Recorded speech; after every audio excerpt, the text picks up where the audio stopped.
신약성경 로마서 3장 19절에서 24절입니다. 신약성경 로마서 3장 19절에서 24절까지 저와 여러분이 한 절씩 교독하고 마지막 절은 우리 같이 읽도록 하겠습니다. 신약성경 243페이지 로마서 3장 19절에서 24절입니다. 우리가 알거니와 무릇 율법이 말하는 바는 율법 아래에 있는 자들에게 말하는 것이니 이는 모든 입을 막고 온 세상으로 하나님의 심판 아래에 있게 하려 함이라. 그러므로 율법의 행위로 그의 앞에 의롭다 하심을 얻을 육체가 없나니 율법으로는 죄를 깨달음이니라. 이제는 율법 외에 하나님의 한 의가 나타났으니 율법과 선지자들에게 증거를 받은 것이라. 곧 예수 그리스도로 말미암아 믿음으로 말미암아 모든 믿는 자에게 미치는 하나님의 의인이 차별이 없느니라. 모든 사람이 죄를 범하였음에 하나님의 영광에 이르지 못하더니 그리스도 예수 안에 있는 속량으로 말미암아 하나님의 은혜로 값없이 의롭다 하심을 얻은 자 되었느니라. 아멘. 우리 함께 읽으신 말씀을 가지고 십자가의 은혜라는 제목으로 말씀을 전하도록 하겠습니다. 우리 좌우에 계신 분들과 인사 한번 하겠습니다. 십자가의 은혜로 삽시다. 십자가의 은혜로 삽시다. 제가 지난주까지 10계명을 제1계명에서 마지막 10계명까지 차례대로 강의를 했었었는데요. 10계명으로 대표되는 하나님의 말씀, 율법이 있습니다. 이 율법에는 크게 세 가지의 기능들이 있습니다. 첫 번째 기능은 죄를 억제하는 기능이죠. 하나님의 율법을 보게 되면 이것이 죄구나, 이러한 죄를 지으면 하나님께 벌을 받는구나 라고 하는 것들을 사람들이 알게 되고 죄를 억제하게 하는 그러한 기능이 있다라고 하는 것이죠. 이 기능은 믿는 사람이나 믿지 않는 사람이나 모든 사람에게, 그 율법을 들은 모든 사람들로 하여금 죄를 지으면 벌을 받는구나 라고 하는 그런 경계를 하도록 하는 것이죠. 자, 그래서 이것을 우리가 세상 모든 사람들에게 적용되는 것으로 이해할 수 있고, 그래서 우리가 이것을 이제 일반적으로 시민법이다 그렇게 이야기를 합니다. 자, 두 번째 기능은 죄를 회개하게 하는 기능입니다. 이 율법의 기능은 앞으로 구원받을 사람들에게 적용이 되는 그러한 기능이죠. 그래서 이것을 복음적인 기능이다라고 또 이야기합니다. 하나님의 율법 앞에서 자신의 죄를 깨닫고 자신의 죄를 회개하도록 만드는 것이죠. 그리고 자신의 죄를 회개하면서 구원자를 찾게 되고 예수 그리스도를 믿음으로 바라보도록 하는 것이 바로 이 율법의 두 번째 기능이 되겠습니다. 세 번째 기능은 하나님을 기쁘시게 하는 삶을 살도록 돕는 그런 기능입니다. 이것은 이미 구원받은 사람들에게 적용이 되는 율법의 기능이죠. 그래서 이것을 교훈적 기능 또는 성화적 기능이라고 이렇게 이야기합니다.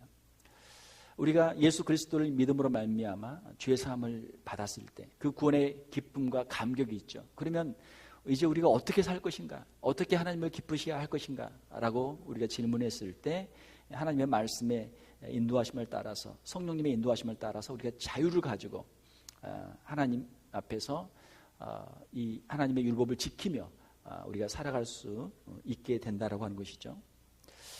사랑하는 성도 여러분, 우리가 십계명을 너무 두려운 말씀으로만 이해하는 것이 아니고 십계명에 기록된 말씀들이 우리의 영혼의 복이 되고 우리의 삶의 복이 되는 하나님의 축복의 말씀으로 받는 우리 성도들이 되시기를 주님의 이름으로 축원합니다.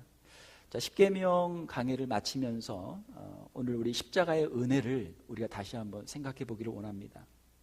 오늘 우리 함께 읽은 말씀에 보게 되면 로마서 3장 19절 20절에 보게 되면 우리가 알거니와 무릇 율법이 말하는 바는 율법 아래에 있는 자들에게 말하는 것이니 이는 모든 입을 막고 온 세상으로 하나님의 심판 아래 있게 하려 함이라. 온 세상 있는 모든 사람들이 다 죄인이고 하나님의 심판 아래 있다라고 하는 것을 우리로 하여금 깨닫게 하신다라는 것이죠. 그러므로 율법의 행위로 그의 앞에 의롭다 하심을 얻을 육체가 없나니 율법으로는 죄를 깨달음이니라. 우리가 어떤 선을 행해서 율법을 지켜서 구원받는 것이 아니고 우리는 하나님 앞에서 어쩔 수 없는 죄인인 것을 우리가 깨닫게 된다라고 하는 것이죠. 성경은 말하기를 모든 사람이 죄를 범하였음에 하나님의 영광에 이르지 못하더니, 성경은 로마서 3장 23절에 말씀하고 있죠. 우리 인간은 모두 다 죄인입니다. 아담의 범죄 이후에 한 사람도 빠짐없이 모든 사람이 다 죄인이다라고 하는 것이죠. 이방인들은 양심을 어겼어요. 유대인들은 율법을 어겼어요. 십계명을 완벽하게 지킨 사람이 한 사람도 없어요. 하나님 앞에서는 모든 사람이 다 죄인이다라고 하는 것이죠. 그래서 우리 인간은 자기를 스스로 구원할 수 있는 사람이 아무도 없습니다. 자, 우리가 간단한 수영장에 빠졌다. 그러면은 수영장에 빠져서도 큰 사고를 당할 수도 있죠. 자, 그러나 가까운데 사람이 보고 있으면 얼른 구해가지고 건질 수 있죠. 자, 그러나 아무도 사람들이 없는 대서양 저 바다에서 만약 배가 침몰하고 사람이 빠졌으면 어떻게 됩니까? 도와줄 사람이 없으면 거기서 생명을 잃게 되는 것이죠. 우리의 죄는 무엇입니까? 우리 인간이 가지고 있는 죄는 무엇입니까? 그 죄의 심각성은 무엇입니까? 우리는 하나님 앞에서 죄인이고 그 뿌리가 얼마나 깊은지 스스로 그 죄의 문제를 해결할 수 없고, 이 죄를 해결을 도와줄 수 있는 다른 사람도 아무도 없다라고 하는 것이죠. 우리 인간은 철저하게 타락했고 완전히 부패했고 하나님 앞에서 스스로 설 수 있는 사람이 한 사람도 없다. 이것이 하나님의 말씀의 선언이고 우리 양심의 증거고 인류 역사의 증거죠. 우리는 우리 자신의 연약함 앞에서, 우리의 죄 앞에서 우리는 절망할 수밖에 없습니다. 오호라, 나는 곤고한 사람이로다. 이 사망의 몸에서 누가 나를 건질 수 있으랴. 이것이 우리 인간이 가지고 있는 절망이죠. 자, 그런데 성경에 보게 되면 로마 3장 21절에 이제는 율법 외에 하나님의 한 의가 나타났으니, 전에는 율법으로만 구원을 받으려고 했지만 이제는 율법으로 구원받을 수 없는 것을 깨달은 우리 인간들에게 하나님의 다른 의, 새로운 의가 나타났다는 것이죠. 율법과 선지자들에게 증거를 받은 것이라. 율법을 통해서 예표 미리 보여주셨고 선지자들을 통해서 미리 예언을 통해서 말씀하신 바로 예수 그리스도 메시아가 이 땅에 오신 것이죠. 곧 예수 그리스도를 믿음으로 말미암아 모든 믿는 자에게 미치는 하나님의 의인이 차별이 없느니라. 자, 우리 힘으로는 우리가 구원을 받을 수 없어요. 그래서 하나님께서 예수 그리스도를 우리에게 보내주셨어요. 예수 그리스도를 믿는 자마다 멸망치 않고 영생을 얻게 하려 하심이라. 예수 그리스도를 보내주셨어요. 이제는 누구든지 예수 그리스도를 믿으면 구원을 받는 새로운 길이 열린 줄로 믿습니다. 이것이 복음이에요. 이것이 복음. 차별이 없느니라. 유대인이나 이방인이나 차별이 없고, 남자나 여자나 차별이 없고, 자유인이나 종이나 차별이 없고, 신분에 귀하거나 천하거나 차별이 없고, 누구든지 예수 그리스도를 믿기만 하면 하나님의 자녀가 되는 이 놀라운 은총을 우리에게 주신 줄로 믿습니다. 이것이 복음이죠. 로마 3장 24절에 보게 되면 그리스도 예수 안에 있는 속량으로 말미암아 예수 그리스도께서 십자가에서 우리의 죄를 대신하여 죽으시고 우리의 죄를 대속하시고 그 죄의 값을 대신 지불하여 주셨기 때문에 하나님의 은혜로 값없이 의롭다 하심을 얻은 자 되었느니라. 이것이 복음이에요. 우리 기독교는 다른 것 없습니다. 예수님이 이 땅에 오셔서 십자가에서 우리의 죄를 대신하여 죽으셨고 그 예수님을 믿는 자는 누구든지 구원을 받습니다. 이 복음 하나를 가지고 예루살렘에서 시작해서 그 복음을 아시아에 전하고 유럽에 전하고 또 그 복음이 온 세계 지금까지 전파되고 있는 줄 믿습니다. 이 믿음을 가진 사람들을 우리가 그리스도인이라고 그래요. 우리가 오늘 왜 이 자리에 나와서 예배를 드립니까? 예수 그리스도의 그 십자가의 은혜를 기억하면서 우리가 예배를 드리는 줄 믿습니다. 우리가 왜 멀리까지 가서 우리가 선교를 합니까? 이 십자가의 은혜를 증거하기 위해서 우리가 선교를 가는 줄 믿습니다. 이것이 복음이에요. 이게 핵심이에요.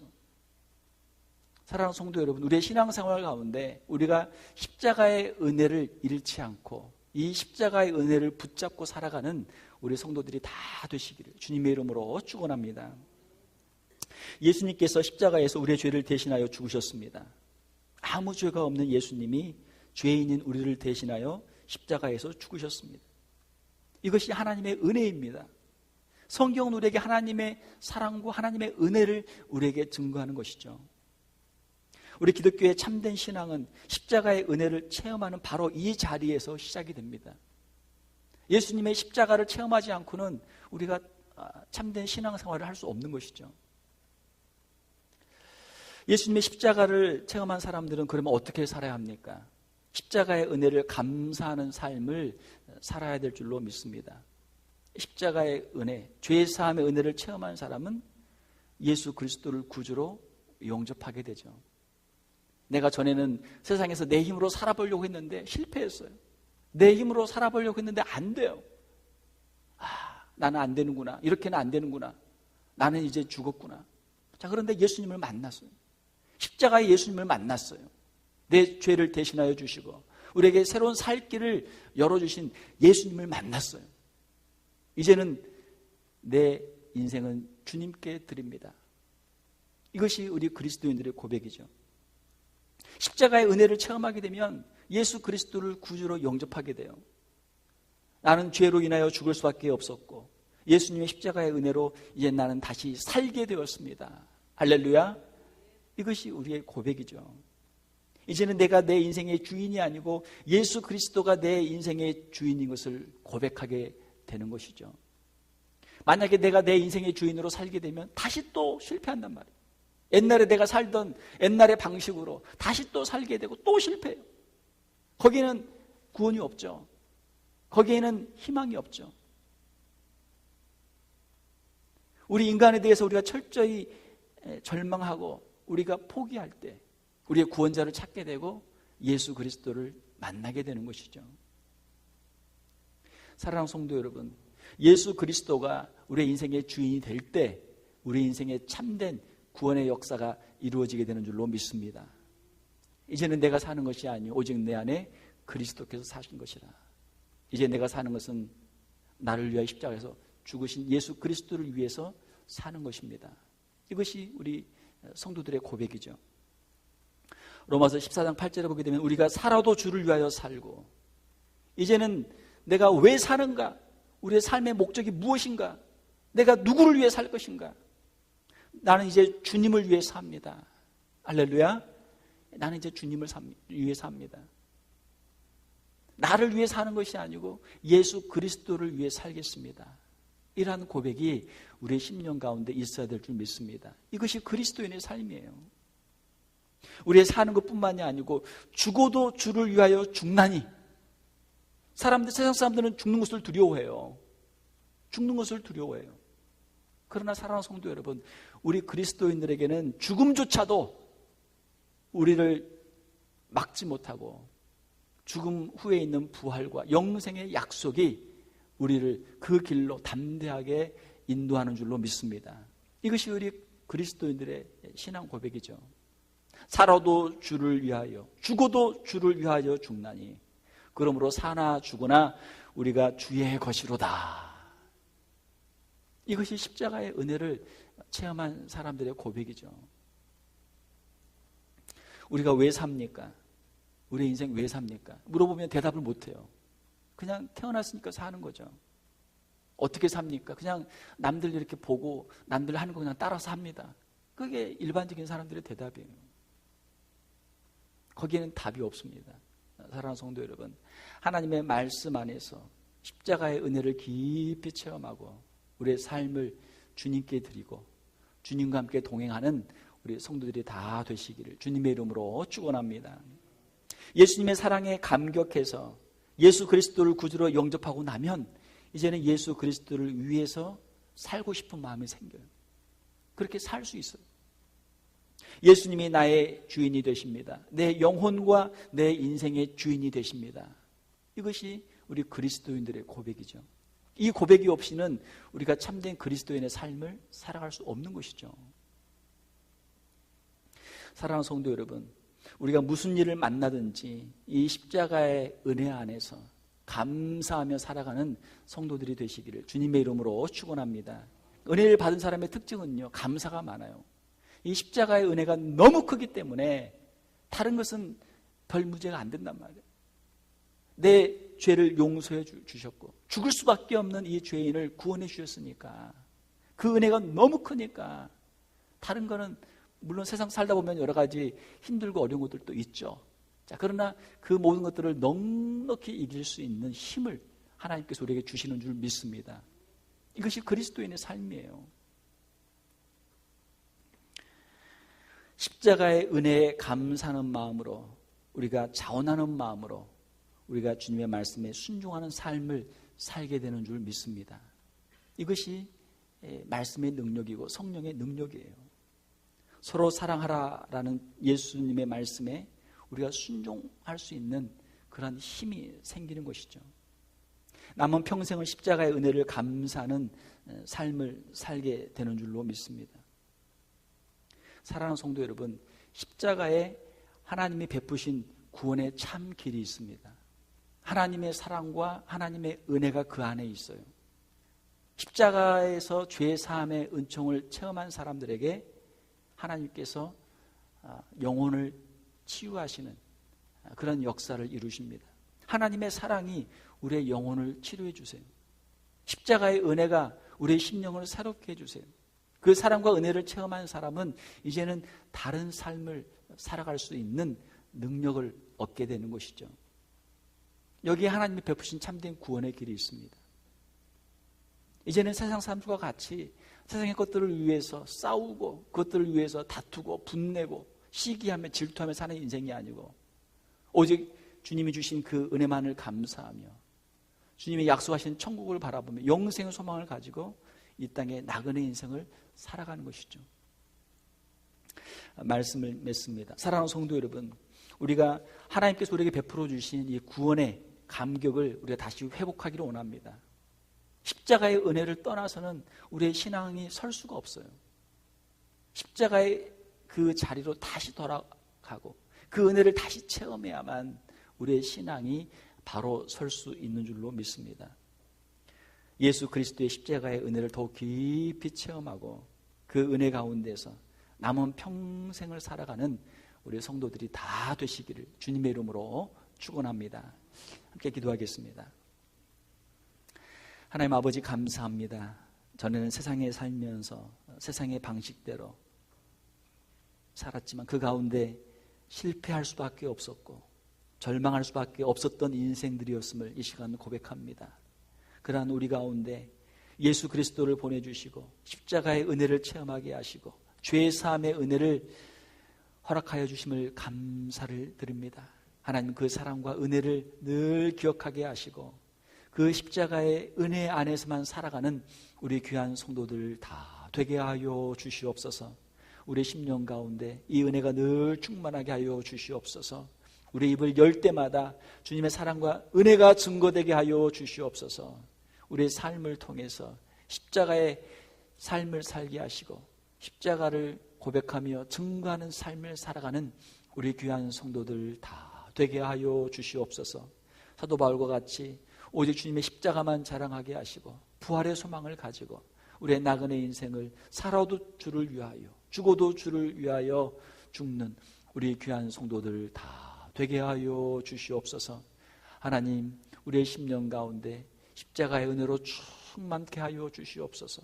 이 구원의 기쁨과 감격이 늘 충만케 하여 주시옵소서.